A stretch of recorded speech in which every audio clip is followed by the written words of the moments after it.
C'est toujours une joie de vous voir. Et on va aller directement au message, on va éviter les... Vous savez, ce matin, Dieu va encore faire de belles choses. Ok, sans plus tarder, lisons ensemble dans le livre des Proverbes, au chapitre 1er, et nous lisons ensemble du verset 2 au verset 4, livre des Proverbes, chapitre 1er, du verset 2 au verset 4.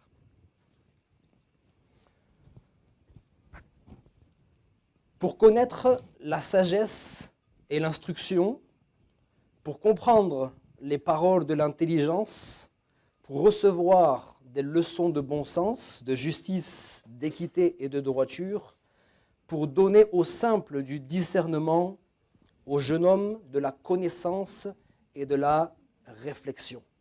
Seigneur, nous te remercions pour les choses que tu as prévu de faire ce matin. Tu ne les feras pas parce que nous le méritons.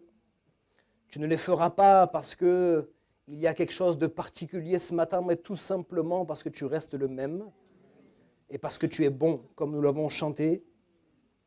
Nous nous sommes souvenus de ta bonté, combien tu aimes donner, tu aimes bénir, et ton amour n'est pas conditionnel.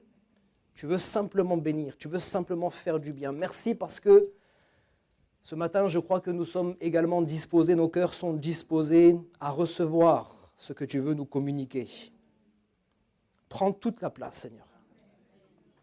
Ouvre nos yeux. Seigneur, il y a tellement de choses qui nous empêchent de voir. Certaines fois, des voiles qui sont là, des voiles d'incrédulité, des voiles d'incompréhension, des voiles qui sont devant nos yeux, qui nous empêchent de te voir. Mais tu es là. Si tu es là, nous voulons te voir. Nous voulons te toucher. Et nous voulons recevoir de toi ce que tu as prévu de nous communiquer. Merci pour nos cœurs disposés. Merci pour ce que tu vas faire. À toi soit toute la gloire, dans le nom de Jésus. Amen. Alors, vous savez, vous êtes privilégiés, puisque vous êtes gentils avec moi, je suis gentil avec vous. Le message que je vais partager ce matin, c'est un message que Dieu a mis sur mon cœur pour l'église de Kléber. Je ne l'ai pas encore prêché là-bas, je ne vous fais pas un message réchauffé, soyez en paix. Okay, mais c'est un message que j'ai reçu, mais que je ferai sous forme de série. On va plus développer ce matin. Je n'aurai pas le temps de développer, évidemment, mais c'est un message que j'ai sur mon cœur parce qu'au travers de ces quelques versets, nous avons là le cheminement d'un chrétien. C'est la vision pour un chrétien, en fait. Au travers simplement des verbes que nous trouvons dans ces quelques versets, je vais les relire avec vous. Il y a le verbe connaître, il y a le verbe comprendre, il y a le verbe recevoir et le verbe donner. Et au travers de ces 4 verbes, nous voyons un petit peu le cheminement du croyant et quelle est la vision que nous devons suivre. Je dois d'abord connaître, et là on va développer un petit peu quelques petits points. Ensuite, pour pouvoir comprendre, ce n'est pas juste une connaissance intellectuelle, on va le voir ensemble. Pouvoir comprendre, pouvoir saisir. Je dois recevoir, mais pour donner. Sinon, on stocke, et après, on devient moins svelte. Ouais. On n'est pas là pour recevoir simplement en tant que chrétien, mais nous sommes là pour recevoir dans le but de donner. Merci pour le Amen. Donc ce matin, nous allons essayer de partager ça. On n'aura pas le temps de tout développer. Donc si jamais le message est sur YouTube et que des frères et sœurs de Kléber entendent, vous zappez et puis on verra ça ensemble à Kléber. Déjà dans ce passage, nous voyons ensemble, et ça c'est un principe qu'il faut toujours garder à l'esprit, et je crois que le Seigneur veut insister pour quelqu'un ou pour plusieurs ce matin sur cela. Il y a toujours la part de Dieu et la part de l'homme. Toujours. Dans toutes les Écritures, de la Genèse jusqu'à l'Apocalypse, nous voyons qu'il y a la part de Dieu, il y a ce que Dieu fait, mais il y a toujours la part de l'homme. Il n'y a jamais rien que Dieu... Évidemment, on se comprend, je pense. Je prends des raccourcis ce matin. Quand je dis il n'y a jamais rien que Dieu a fait seul, par exemple, le salut, c'est Dieu lui-même, on est d'accord. Mais pour pouvoir vivre le salut, il faut qu'il y ait aussi ma part, c'est-à-dire la repentance. Le Seigneur dira, je combats pour vous. Je combats avec vous, mais il dira aussi, revêtez les armes. Certaines fois, il nous dira, je vous fortifie, d'autres fois, il dit, fortifiez-vous. Certaines fois, il dira, c'est l'Esprit de Dieu qui vous sanctifie. D'autres fois, il dira, sanctifiez-vous. Donc il y a la part de Dieu, mais il y a aussi la part de l'homme. Je ne peux pas toujours compter sur Dieu. On revient toujours à ce message central, la croix, tout est accompli. Donc on reviendra toujours à ça. Quand quelqu'un a dit tout est accompli, c'est accompli. Il a fait sa part. Maintenant, nous avons la nôtre à faire. Et dans ces différents verbes, on voit ensemble que connaître, c'est ma part. C'est à moi de m'efforcer de connaître. Je dois chercher à connaître. Parce que, comme on l'a souvent répété, Dieu n'excuse pas l'ignorance. Si tu es dans l'ignorance, c'est ta responsabilité. C'est ta faute, ce n'est pas celle de Dieu. La Bible, elle est là. Aujourd'hui, on peut l'avoir gratuitement sur les téléphones et tout ça. Si vous ne pouvez pas l'avoir gratuitement, on vous l'offre. C'est-à-dire, il n'y a plus d'excuses. Si je ne sais pas, si je ne connais pas, c'est que je ne veux pas connaître. Donc il y a ma part. Comprendre, c'est sa part à lui. Et on le verra ensemble. Parce que je ne peux pas comprendre les choses de Dieu si Dieu ne me les révèle pas. Je peux avoir la plus grande intelligence humaine qui existe sur cette terre. Dieu a fait exprès, volontairement, de cacher les choses spirituelles aux sages et aux intelligents de ce monde. Pour les révéler aux petits-enfants. Il y a recevoir, ça c'est ce que Dieu veut me donner, mais ensuite il y a donner. Et le Seigneur ne va pas me prendre par la main, me lever, me pousser, me faire des choses. C'est à moi de faire. Alors j'aimerais m'arrêter d'abord sur le premier point, connaître. Vous savez que j'aime bien rappeler ça, il y a connaître et connaître. Moi je suis content que ce matin il y a plein de personnes que je ne connais pas et qui du coup ne me connaissent pas non plus. Ça c'est une bonne nouvelle. Eh oui, c'est une bonne nouvelle que des personnes ne me connaissent pas. Ça veut dire que l'Église continue de grandir. Il y a personnes qui viennent encore et encore, l'Église grandit, grandit, grandit. Gloire à Dieu. Après, il y a ceux qui ont été dans la période phase, vous voyez, les dernières semaines avant que je parte, et qui disent, bah oui, je connais Kevin. Ok? Si je lève la main, levez la main ceux qui connaissent Kevin, il va y avoir plusieurs mains qui vont se lever. Mais dans ces mains, il y a ceux qui me connaissent, oui, je sais, bah, il a été pasteur ici, je connais les prénoms peut-être de son épouse, ses enfants, etc. Je connais quelques petites choses comme ça, mais il y en a d'autres ici, là. On se connaît, vous voyez ce que je veux dire? Parce qu'on a partagé. On a partagé des joies ensemble, on a partagé des souffrances ensemble, on a partagé des moments, on se connaît vraiment. Tout le monde va pouvoir dire je connais, mais tout le monde ne connaît pas pareil. Et de la même manière avec le Seigneur, on ne peut pas simplement dire je connais le Seigneur. Parce que j'ai entendu parler. Je connais la Bible. Je lis avec vous un passage. Sousso, tu t'accroches, hein? Dieu te bendiga. 1 Jean, chapitre 2, verset 3. Je lui ai fait une liste comme ça, le pauvre. C'est pas grave. 1 Jean, chapitre 2, verset 3. Si nous gardons ses commandements, par là, nous savons que nous l'avons connu. Hein? Si nous gardons ses commandements, par là, nous savons que nous l'avons connu. Verset 4. Celui qui dit « je l'ai connu » et qui ne garde pas ses commandements, c'est un menteur. C'est pas moi qui le dis. Hein? C'est un menteur. Et la vérité n'est point en lui. Parce que c'est que des mots. Dire je connais Jésus. Non, non, toujours les mêmes principes bibliques. On reconnaît un arbre à son fruit. Tu portes des mauvais fruits, tu n'es pas un bon arbre. Ah non, il faut dire les choses comme elles sont. On s'aime. Bon, on se dit les choses comme elles sont. Tu ne peux pas prétendre connaître Jésus si tu ne gardes pas. C'est lui qui définit les choses. Il a défini, dit, ceux qui veulent être mes disciples, si vous faites ceci, vous êtes appelés mes enfants. Si, c'est lui qui définit. Hein. Après, nous, on peut porter des noms, on fait ce qu'on veut. Mais quand on sera devant lui, il dira, je ne vous connais pas. Si nous le connaissons, nous gardons ses commandements.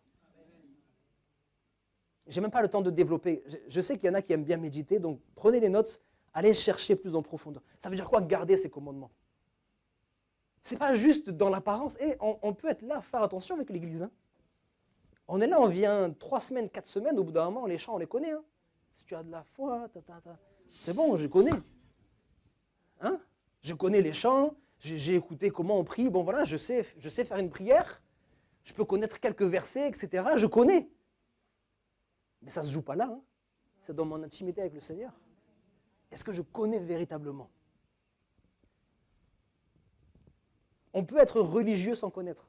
Je vais juste les citer, hein. Si tu arrives à suivre, tant mieux, mais je les cite. Acte 17, verset 23, c'est Paul qui parlera, il dira, en effet, en parcourant votre ville et en examinant les objets de votre culte, J'ai même découvert un autel avec cette inscription à un Dieu inconnu. Celui que vous révérez sans le connaître, c'est celui que je vous annonce. Mais ces gens-là étaient sincères dans leur religion, sincères dans leur prière, sincères dans leur foi, mais ils étaient en train de prier un Dieu qu'ils ne connaissaient pas. C'est-à-dire dans l'apparence, tout est comme nous, mais à l'intérieur, c'est vide. Jésus dira aussi dans Jean chapitre 3, on connaît, il va discuter avec un docteur de la loi, un religieux qui s'appelle Nicodème, il lui parle des choses spirituelles. Il est en train de parler à Nicodème. Nicodème, ce n'est pas n'importe qui. Nicodème est respecté parmi les religieux de l'époque. C'est un homme qui a vraiment décortiqué les Écritures, qui est intelligent, qui connaît les Écritures. Mais quand il parle avec Jésus, il nage. Et Jésus lui dira, mais comment tu es docteur de la loi et tu ne connais pas ces choses? Ce n'est pas la même connaissance. Tu connais beaucoup de textes, tu connais beaucoup de prophéties, tu connais beaucoup de choses, mais tu ne connais pas le sens.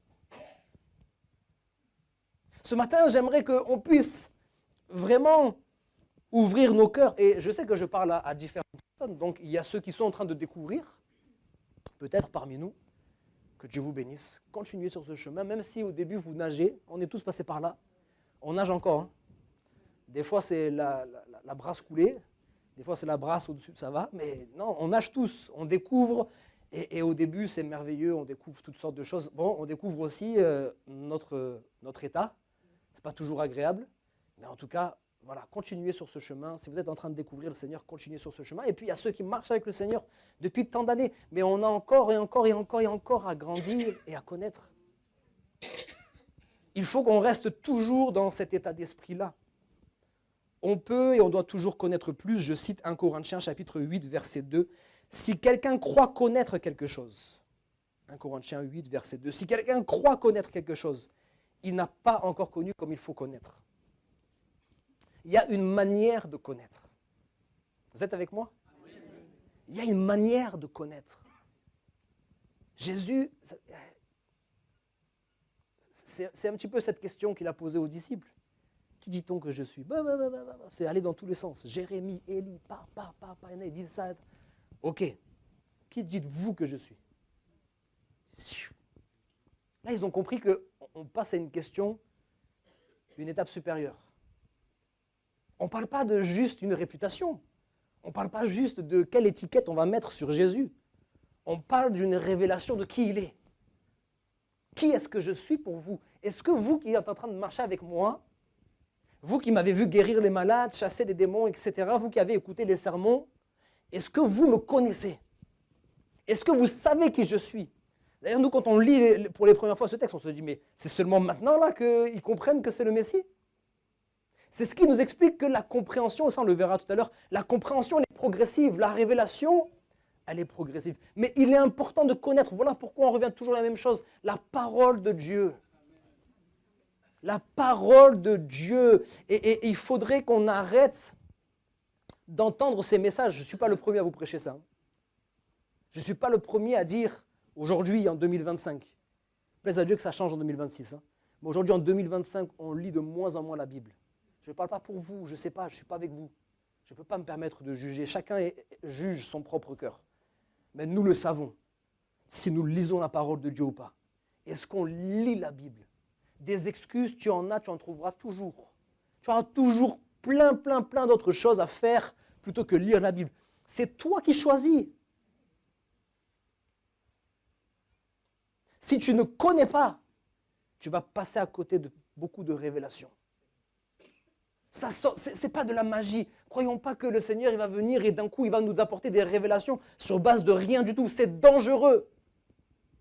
Dans les temps que nous vivons, c'est dangereux de chercher les révélations sur base de rien du tout. Tu ne connais pas la Bible, un jour tu vas halluciner parce que tu as trop jeûné, continue à jeûner, gloire à Dieu, du 5 au 9. Mais tu as trop jeûné et puis tu ne connais pas la Bible, tu as « Ah, j'ai senti dans mon cœur que ceci, Dieu ne t'a pas parlé. » Et tu ne peux même pas discerner que Dieu ne t'a pas parlé parce que tu ne connais pas la Bible. Si tu connais la Bible, tu réponds à Satan, tu es en train de déformer les propos. Ça, ce n'est pas mon Dieu. Ça, ce n'est pas sa volonté. Ça, ce n'est pas ce que je connais de lui. Il faut qu'on se tienne attaché à cette parole. Je donnerai un dernier verset, sinon je n'aurai pas le temps de tout développer. Osée, chapitre 6, verset 3, je lis dans la version Semeur. Osée, verset 6, chapitre 6, verset 3. Oui, cherchons à connaître l'Éternel, efforçons-nous de le connaître. Il y a un effort à faire, parce que notre chair n'aime pas ça. Notre chair n'aime pas ça. Notre chair, elle veut se laisser aller. Notre chair, elle a des désirs qui sont complètement contraires. Et si je ne veille pas, si je ne fortifie pas mon esprit, je vais satisfaire les désirs de la chair. Et il n'y a rien de plus terrible qu'un chrétien qui satisfait les désirs de la chair. Parce qu'un non-croyant qui satisfait les désirs de la chair, sa conscience, elle est comme stérile, elle est comme morte, il ne se rend même pas compte certaines fois. Mais un chrétien, lui, il sait.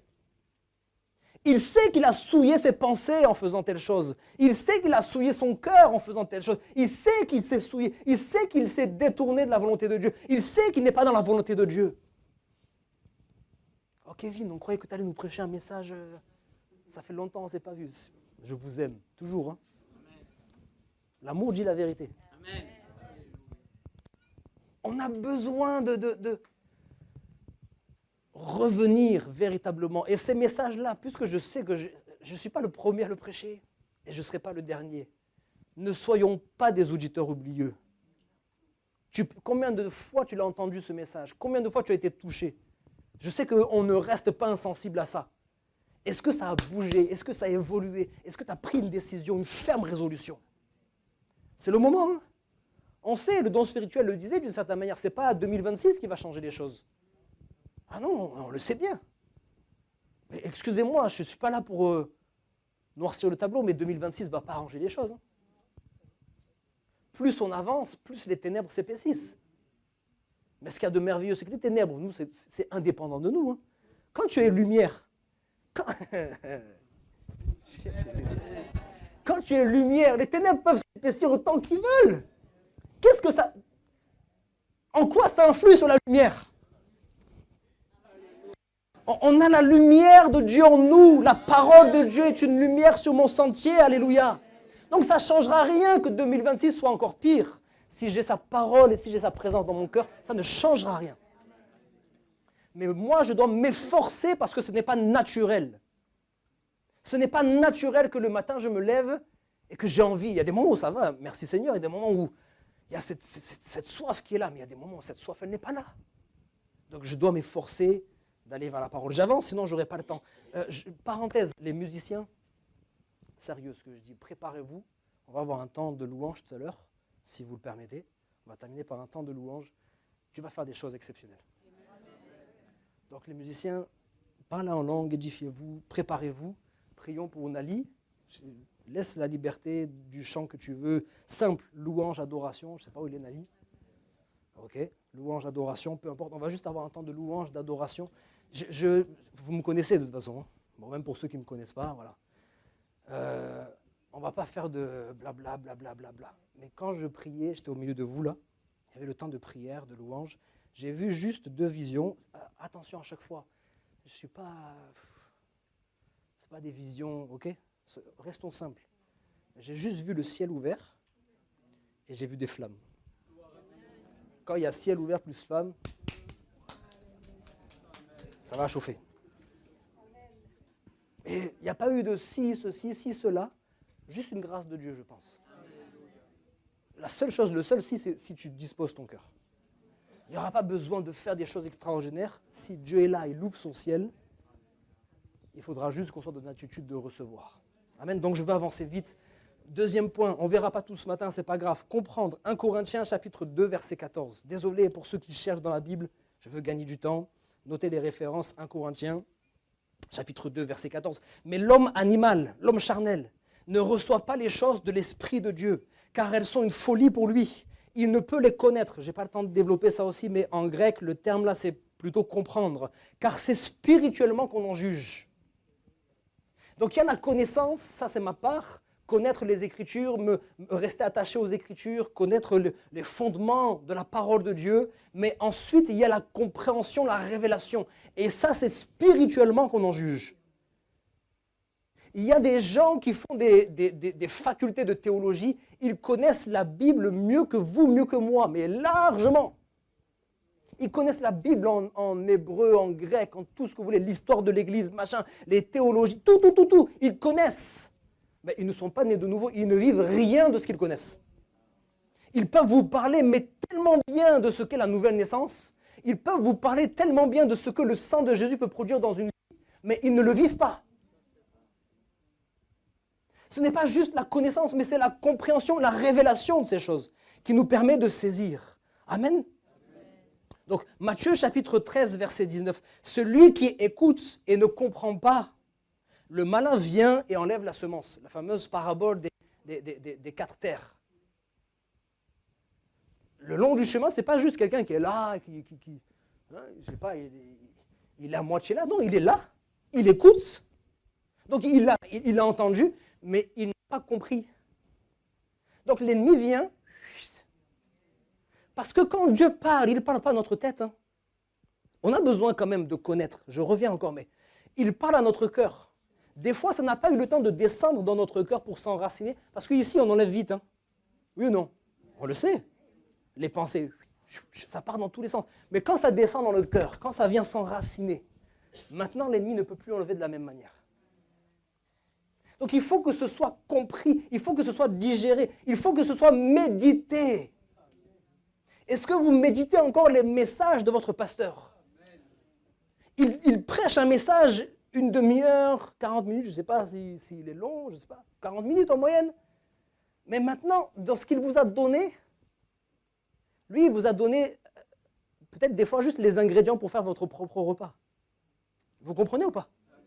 C'est à vous de revenir dessus et pas, là je parle aux plus anciens. Non, mais aujourd'hui, c'était l'évangile simple. Hein, c'était pas du pain solide. Mais il ne te prêche pas que à toi, mon frère. Hein. Il ne te prêche pas que à toi, ma soeur. Gloire à Dieu, comme j'ai dit qu'il y a des personnes nouvelles. On ne va pas commencer à leur parler dans des trucs stratosphériques. Il dit le même message à tous, mais toi qui es un enfant de Dieu affermi, tu prends ce qu'il t'a donné et pendant la semaine, tu vas chercher plus loin. Tu vas chercher plus loin. Il t'a donné des éléments. Toi, tu prends les éléments, tu médites. Tu laisses descendre ça au fond de ton cœur jusqu'à ce que tu saisisses. Ça ne s'explique pas hein, pour tous ceux qui l'ont vécu. Quand j'ai compris un passage, je ne peux pas l'expliquer. D'un coup, il prend vie en moi. D'un coup, je n'ai pas besoin d'avoir encore une fois un théologien qui va m'expliquer. Je comprends, je saisis. Il y a comme un voile qui est ôté et les choses deviennent simples. Mais pour cela, eh bien, il faut aussi que j'aille chercher. Je cite, hein, ça c'est pour ceux qui justement vont vouloir aller chercher, Jean chapitre 13, verset 7. Je l'ai souvent cité. Ce que je fais, tu ne le comprends pas maintenant, tu le comprendras bientôt. Il y a des choses qu'il faut accepter. Ce n'est pas le moment que tu comprennes. C'est la foi. La foi aussi, c'est je ne comprends pas tout, je ne maîtrise pas tout, je me suis abandonné. Quand tu es passé les eaux du baptême, pour les plus anciens, c'était la baignoire. Maintenant, vous avez quand même un petit peu, gloire à Dieu. Hein. Que ce soit une baignoire, que ce soit assimilé, que ce soit là, peu importe, quand tu es passé par les eaux du baptême, tu es mort. N'oublie jamais ça, tu es mort. Ce n'est plus toi qui vis, c'est Christ qui vit en toi. Ce n'est plus ton intérêt, ce n'est plus ta volonté, c'est lui et lui seul. Donc, tu as accepté ce jour-là de capituler, de dire « Seigneur, ce que tu veux, tu fais. Je ne sais pas, je ne comprends pas, moi j'aurais fait différemment, mais heureusement que ce n'est pas toi qui le fais. Dieu sait ce qu'il fait. Il ne perd jamais le contrôle. Nous, on perd le contrôle tout le temps. Le moindre truc de travers, on ne sait plus. Il sait toutes choses. Il est l'alpha et l'oméga, le premier et le dernier. Il connaît tout. Donc laisse-le faire. Des fois, tu ne comprendras pas. Des fois, il y a des choses qui vont être progressives. Je vous cite ça, hein, ok ? Marc chapitre 4, verset 13. Vous êtes toujours avec moi, ça va ? Marc chapitre 4, verset 13. Si vous ne comprenez pas cette parabole, comment comprendrez-vous toutes les paraboles? Ça nous explique qu'il y a des paliers. C'est comme tout. Les choses spirituelles, ce n'est pas de la magie. Hein. Nous, on veut que les choses, on claque des doigts. Ce n'est pas de la magie. Les principes que nous retrouvons ici sur cette terre ont été tirés des principes divins, vous le savez. Donc, tu ne peux pas prétendre à faire des fractions décimales, pas décimales. Je m'y remets avec ma fille en ce moment. Aïe, aïe, aïe. Des ceci, des cela, des calculs difficiles, si déjà tu ne sais pas que 1 plus 1 égale 2. Non, à un moment donné, il ne faut pas chercher midi à 14h. Apprends les bases. Et dans nos vies, il y en a beaucoup, moi je l'ai fait aussi. On tourne dans nos déserts. Tu peux tourner 10 ans, tu peux tourner 20 ans, tu peux tourner 30 ans, tu peux tourner 40 ans, parce qu'il y a une leçon que tu dois apprendre dans ce désert. Et tant que tu ne l'as pas apprise, tu n'iras pas plus loin. Quand tu ne l'as pas apprise, Dieu ne va pas t'emmener à un autre palier, parce que si tu ne comprends pas ça là, si tu ne comprends pas cette parabole, comment tu vas comprendre les autres? Je ne vais pas citer, mais Jean dira ça dans sa lettre.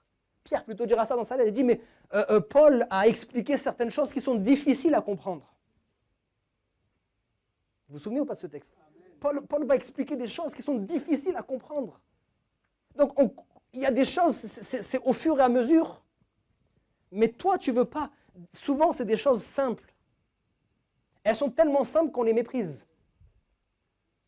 Dieu te dit, tu dois pardonner à telle personne. Si tu ne pardonnes pas, fais tout ce que tu veux. Chante, va jeûner. Moi, je vous casse votre jeûne à l'avance. Hein. Désolé, avec amour, encore une fois. Va jeûner autant que tu veux. Hein. Tu peux transpirer, ton ventre peut gargouiller, tu peux faire ce que tu veux. Tu peux veiller toute la nuit. Si tu ne fais pas ce que Dieu te demande de faire, ça ne sert à rien. Ce que tu dois comprendre, la leçon que Dieu veut te communiquer, n'essaye pas de l'esquiver à droite, à gauche, parce que toi, tu voudrais déjà... Merci Seigneur, c'est bien que tu aspires à plus. Mais pour aspirer à plus, il faut que tu maîtrises déjà ça. Et tu vas perdre ton temps tant que tu essaieras de passer à droite ou de passer à gauche. Que Dieu vraiment nous permette de saisir ces choses-là. Je veux avancer toujours dans cette notion de comprendre. Je n'ai pas le temps aussi de... C'est compliqué hein, quand on ne peut pas développer, mais ce n'est pas grave. Vous savez que quand on parle de la parole de Dieu, il y a ces deux mots-là, logos et rhéma. Vous connaissez ça? Vous avez ces notions? Pas besoin de tout reprendre. Pour faire simple, le logos, c'est la parole de Dieu universelle. C'est la parole de Dieu dans sa totalité. C'est la parole de Dieu qui ne varie pas. Au commencement était la parole, au commencement était le logos. Ça, c'est le fondement, la fondation. La parole de Dieu qui ne change pas. Elle est la même pour nous tous. Amen? Invariable, universelle, etc., etc. Mais ensuite, il y a le rhéma. Le rhéma, c'est la parole que Dieu nous communique à un moment donné, pour une situation précise, pour une personne précise. Le rhéma, c'est ce qui permet au logos de prendre vie. On a besoin, je vais faire très rapide sur ça, on a besoin de comprendre parce que des fois on est là, on prend le logos, ça veut dire on prend un verset de la Bible qu'on n'a pas compris. On le connaît, on peut le citer par cœur, les yeux fermés, mais on ne l'a pas compris. On n'en a pas eu la révélation. Et puis on va le citer comme s'il avait un pouvoir comme ça. Non. Ah, j'espère que je choque personne. Sinon, écoutez-moi bien, si ce n'était pas une question de révélation et de relation avec le Seigneur, les sorciers là, vous savez qu'il y a des sorciers qui existent? Ouais, vous savez. Ils prennent la parole, puis ils vont commencer à faire des choses folles avec la parole.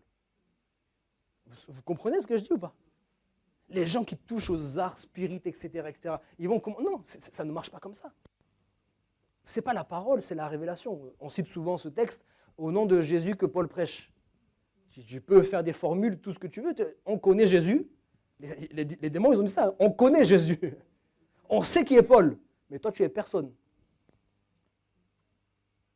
Donc, c'est pas que tu vis un moment difficile, tu connais ce texte-là dans Ésaïe, toute arme forgée contre moi, elle est sans effet, et puis tu vas la citer. Tu n'as pas eu la révélation. Tu peux le citer 1000 fois, ce n'est pas ça qui va changer les choses. Faisons attention avec ça, hein, avec tout ce qui est en train de se faire aujourd'hui dans l'Église avec un grand E.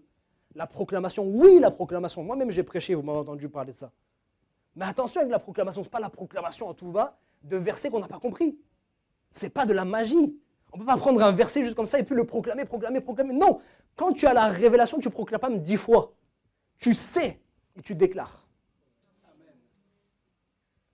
Le rhéma, c'est ces fameux textes où il est dit « L'homme ne vivra pas de pain seulement, mais de toute parole ». Ce n'est pas logos, c'est rhéma. On ne se nourrit pas, oui, il y a le logos, mais on se nourrit, on est fortifié par le réma. Romains 10, 17, qu'on connaît aussi. La foi vient d'où? Elle vient de ce que l'on entend, elle vient de la parole, du réma de Dieu. Voilà pourquoi Pierre a dit à Jésus, après cette nuit compliquée, sur ta parole, sur ton réma.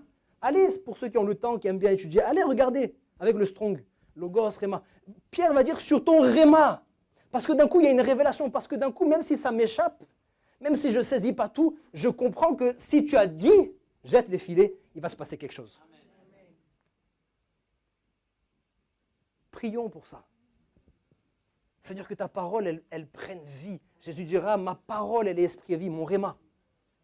C'est esprit et vie.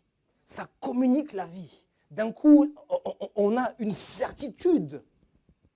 On a une assurance. On sait que c'est la parole de Dieu qui a autorité. On n'a plus besoin de se convaincre nous-mêmes en répétant plusieurs fois. On sait. Et on déclare avec autorité. Amen. J'avance. Recevoir. Matthieu chapitre 7, verset 8, si je ne me trompe pas. Matthieu 7, 7, recevez. Voilà. Car quiconque demande, reçoit, celui qui cherche, trouve, et l'on frappe, on ouvre à celui qui frappe. Bon, si tu ne reçois pas, je parle à quelqu'un ce matin, si tu ne reçois pas, arrête de regarder à droite, à gauche ceux qui reçoivent, parce que tu vas, si ce n'est pas déjà le cas, avoir de la jalousie, et puis te frustrer, même si tu ne te mets pas en colère contre Dieu, tu vas être frustré. Pourquoi lui, il prie, il a reçu, c'est la même prière que moi à peu près, je suis malade, il est malade, il a été guéri, pas moi. Il cherche un travail, je cherche un travail, il a trouvé, pas moi. Et ceci et cela. Non, non, non, ne regarde pas aux autres. C'est ta relation personnelle avec Dieu. Ne sois pas là non plus pour te culpabiliser, à dire peut-être il mérite. Il n'y a pas de mérite dans le royaume de Dieu. Il n'y a pas de mérite dans le royaume de Dieu. Dieu est le même pour tous. Maintenant, c'est toi ta position. Dans quelle position tu te mets? Là aussi, on pourrait développer. Vous connaissez les textes qui disent vous demandez, vous ne recevez pas parce que vous ne demandez pas. Certains ne demandent pas. Et pour d'autres, Jacques dira, vous ne recevez pas parce que vous demandez mal. Dans le but de satisfaire vos propres besoins. Non, non. Cherche premièrement le royaume et la justice. Même si c'est des choses qui nous fatiguent parce que notre chair, elle n'aime pas ça. Mais c'est des calculs qui sont tellement simples, qui fonctionnent. N'allons pas chercher des choses compliquées. C'est des calculs simples. Cherche le royaume et la justice de Dieu, tout te sera donné par-dessus. Des fois, nous, on veut être compliqué, machin. Non, fais ça, 1 plus 1 égale 2. Va pas faire 2 plus 4 moins 3 égale 2. On s'en fiche, ça. Fais 1 plus 1 égale 2. Il ne faut pas rendre les choses compliquées. La parole de Dieu, elle est simple. Jésus a fait toutes choses pour nous. Nous, par la simplicité, par la foi, on peut vivre de grandes choses. Recevoir. Je cite juste 2 passages. Si tu peux mettre Jean, qui doit être juste après. Après ces paroles, c'est Jésus, souffla sur eux et leur dit « Recevez le Saint-Esprit ». On sait que ça, c'est avant la Pentecôte, c'est la nouvelle naissance. Quand j'ai accepté Jésus dans ma vie, j'ai reçu le Saint-Esprit. Actes chapitre 1er, verset 8, que vous connaissez plus que par cœur. Vous recevrez une puissance. Le Saint-Esprit survenant sur vous et vous serez mes témoins à Jérusalem, etc., etc., etc. Donc, ça, c'est ce dont nous avons besoin et je crois que c'est ce que nous allons vivre tout à l'heure. Parce que moi, je crois que ça répond à tous nos besoins. Consolation pour notre frère Jean et pour les autres. Restauration, guérison intérieure, guérison du corps. Retrouver un zèle, retrouver un feu, un amour pour la parole de Dieu. Au travers de ça, on reçoit tout. Il te sera fait selon ta foi et selon ta soif. Si tu veux juste rester bloqué sur ton parler en langue, tu vas parler en langue. Moi, je dis les choses comme ça. Mais si tu veux la plénitude du Saint-Esprit, mais pour la plénitude, vous savez, moi, je sais que je parle à des convaincus. Merci Seigneur. Parce que vous avez mis de côté un peu qu'est-ce que les gens vont dire. Crie, mets tes mains en l'air, mets-toi à genoux, allonge-toi. Quand Dieu te visite, ne cherche pas à savoir ce que les gens vont dire de toi. Parce que là, il te visite, là, ici, dans l'église. Mais quand il va te visiter à l'extérieur pour que tu ailles prier pour les malades, il ne faudra pas que tu cherches à savoir ce que les gens vont penser de toi. Petite anecdote. Hier, j'étais bloqué en Italie. J'aime plus l'Italie. Voilà. 2 heures pour faire même pas 600 mètres. 2 heures pour faire même pas 600 mètres. On est resté bloqué comme ça. Et d'un coup, je fais rapide. Il y a un monsieur, il descend de sa voiture. Il avait l'air un peu énervé. On a l'impression qu'il prend quelque chose, une pierre, tout ça. Quelqu'un venait de doubler par la bande d'arrêt de gens. Je dis, ah, ça y est, bagarre. Ça y est, catastrophe. Et en fait, non, c'était pas, il part, mais aux yeux de tous, pour ceux qui connaissent un peu l'Isaïe, on fait le rond là pour prendre à Ventimille, pour prendre le péage. Lui, il est en haut, on est en haut de la pente là. Il se met, il y a un poteau ici, aux yeux de tous. Il y avait je ne sais combien de voitures. Et puis il a commencé à faire la prière musulmane. On n'est pas là pour juger, c'est pas le problème. Je me suis dit, mais quand même, au lieu de partir des trucs, ah quand même, c'est pas normal. Quel cran! Je ne suis pas en train de dire c'est bien, c'est pas bien, on ne rentre pas dans ces débats-là, ok? Suivez-moi bien. Je suis en train de dire, en tout cas ce qui est sûr, même si vous pensez que c'est pas bien, il a eu le cran. Il ne s'est pas dit les autres, ils vont me... Je m'en fiche. Je vais prier mon Dieu. Une fois, juste pour dire que Dieu vous bénisse à la caissière, on est un peu gêné. Oui, on est d'accord, c'est aussi une question de sagesse. Des fois, c'est de la sagesse. Mais vous comprenez le fond de ce que je veux dire. Dieu veut nous donner ici, veut qu'on reçoive ici, dans le but de donner à l'extérieur. C'est mon dernier point. Quand tu vas donner, tu ne peux pas juste écouter des témoignages que tu entends de la part des uns et des autres, des choses qui sont folles, mais tellement glorieuses. Ce n'est pas arrivé comme ça du jour au lendemain. Ton cœur, il bat. Quand Dieu te dit, va parler à telle personne, je ne sais pas pourquoi tu vas parler à telle personne, tu vas lui dire telle chose, etc. etc. Ton cœur, il bat. Il faut une vraie relation avec Dieu, il faut être capable de l'entendre, c'est une chose, mais après d'obéir. L'église n'est pas un lieu où on vient se faire du bien. Qu'est-ce qu'il nous raconte, Kevin? Je le dis encore, l'église n'est pas un lieu où on vient se faire du bien. On se fait du bien, mais on ne vient pas pour se faire du bien. Comprenez-moi bien, je ne vais pas à la fac pour me faire des amis. À la fac, je peux me faire des amis. Mais je ne vais pas à la fac pour me faire des amis. Je vais à la fac pour étudier. Parce que j'ai un objectif, je dois faire. Pareil pour le travail. Je ne vais pas au travail pour me faire des amis. Je vais au travail pour travailler, pour pouvoir vivre. D'accord? Maintenant, c'est tant mieux si en allant au travail ou en allant à la fac, je me fais des amis. Mais je n'y vais pas dans ce but-là. Comprenez bien la nuance. Parce que si je vais dans ce but-là, le jeune qui va à la fac pour se faire des amis, il va passer à côté de ses études. Moi, je viens à l'église, 1, pour adorer Dieu, 2, pour recevoir dans le but de donner ensuite à l'extérieur. Amen. Si je reçois, et c'est sûr que je vais recevoir, c'est sûr que je vais être béni, c'est sûr que je vais me faire du bien, c'est certain, mais je ne viens pas pour ça. Et ça fait toute la différence, bien-aimés frères et sœurs. Si je viens dans l'église dans le but de me faire du bien, je vais chercher à ce que la louange elle me convienne, à ce que la prédication me convienne, à ce que ceci, à ce que cela, c'est pas... Non, non, non, laisse tomber tout ça. Tu viens pour adorer Dieu, tu viens pour recevoir, tu viens pour être un disciple dans le but de faire des disciples. Tu prends et tu donnes. Tu prends et tu donnes. Tu prends et tu donnes. Si tu ne donnes pas, à un moment donné, Dieu ne peut plus te donner. Eh oui. Nous ne sommes pas Dieu. Ça, c'est le mystère, un Dieu infini qui habite en nous. Mais nous sommes limités. Oui ou non? Donc quand tu es plein, tu es plein. Si tu ne vides pas de temps en temps, non seulement tu ne peux plus recevoir, mais après ça pourrit. Non? Ton huile là, que tu as reçue il y a 2 ans, l'onction du Saint-Esprit, le baptême du Saint-Esprit d'il y a 10 ans, etc., ton huile, peut-être elle sent un peu mauvais, non? Il faut que ce soit renouvelé. Il faut que ce soit renouvelé. Il faut que ce soit renouvelé. Est-ce que les musiciens peuvent revenir? On va rentrer dans un temps d'adoration simple. Gardez juste ces 4 verbes à l'esprit. Connaître, c'est ta part. Ne t'attends pas à Dieu. Tu n'auras aucune excuse. Je bénis Dieu de ce que l'année 2025, elle est encore passée.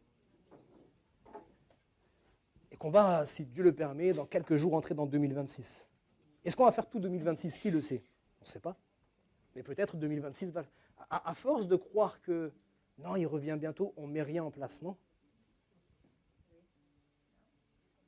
Vis comme s'il revenait aujourd'hui, mais prépare-toi comme s'il revenait dans 10 ans. On a besoin de se tenir dans la présence de notre Seigneur. Connaître, comprendre, recevoir et donner. À un moment donné, vas-y. Pour quelqu'un là qui est déjà au pied de la dernière étape. Quelqu'un qui est déjà dans... C'est bon, il faut le reconnaître, j'ai connu, j'ai compris, j'ai reçu. Je ne peux pas dire. Plusieurs ont Remercier le Seigneur, j'ai reçu. Maintenant, je voudrais donner, mais j'ai tellement peur. Tu vas te louper. Tu vas te louper. Ah non, je le dis comme ça, tu vas te louper, je me suis loupé, on s'est tous loupés. Ne crois pas que tu vas faire des choses parfaites tout le long. Tu es humain. Tu es humain. Mais reste avec un cœur humble. Reste avec un cœur simple. Ne te prends pas pour ce que tu n'es pas. Reste tel que tu es. Reste tel que tu es. Si tu restes tel que tu es. Mais va avec la force que Dieu te donne. Reste juste sensible au Seigneur. Viens simplement. Jésus n'est jamais venu sur ses grands chevaux. Il a communiqué les paroles simplement. Communique la parole simplement. Va prier pour une personne simplement. Moi, je crois qu'on va être témoin dans ces moments-là. Est-ce qu'on peut se lever ensemble? Dieu va nous montrer ce matin-là, au travers du moment qu'on va vivre, je peux vous donner simplement. Pas besoin de crier. Désolé de dire les choses. Je vais faire ma parenthèse. Pas besoin de tomber en arrière. Pas besoin de ceci. Pas besoin. Simple. Un cœur disposé, un ciel ouvert, et nous vivons un temps de visitation. La seule chose, c'est que tu vas oublier. Toutes les personnes qui sont à côté de toi, c'est leur seul moment avec Dieu. Toi, tu as ton moment avec Dieu. Démarre, et après je laisse la place au Seigneur. Démarre ce moment avec ce qui est là maintenant sur ton cœur. Qu'est-ce qui est là maintenant sur ton cœur? Je ne te connais pas, Seigneur. Commence cette prière, ce moment de prière. Je veux te connaître. Ouvre-moi les yeux, Seigneur, ce matin. Qu'est-ce qui est là sur ton cœur? Est-ce qu'il y a un péché qui t'empêche d'entrer dans la présence de Dieu? Ne le regarde pas, ce péché. Pose-le au pied du Seigneur. Pose-le au pied du Seigneur. Ne te dis pas, mais demain, je vais le reprendre. Laisse tomber tout ça. Pose au pied du Seigneur. Dis, Seigneur, aujourd'hui, maintenant, à l'instant T, je suis tout à toi. Et je crois que tu vas me fortifier. Je crois que tu vas me libérer de ce péché. Je crois que tu vas me donner la force, Seigneur, de résister à la tentation. Qu'est-ce qui est là devant toi? Peut-être c'est le manque de pardon que j'ai cité tout à l'heure. Tu vas passer à côté de ce moment si tu ne pardonnes pas tout de suite. Ne cherche pas à ressentir, à avoir la force, pas la force. Tu prends une décision.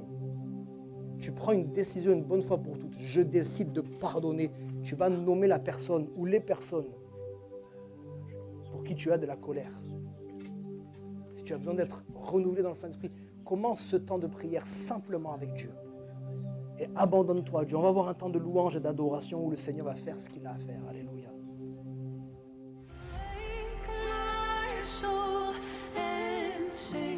Sing his praise aloud. Sing his praise aloud. Oh, wake my soul and sing his praise aloud. Sing his praise.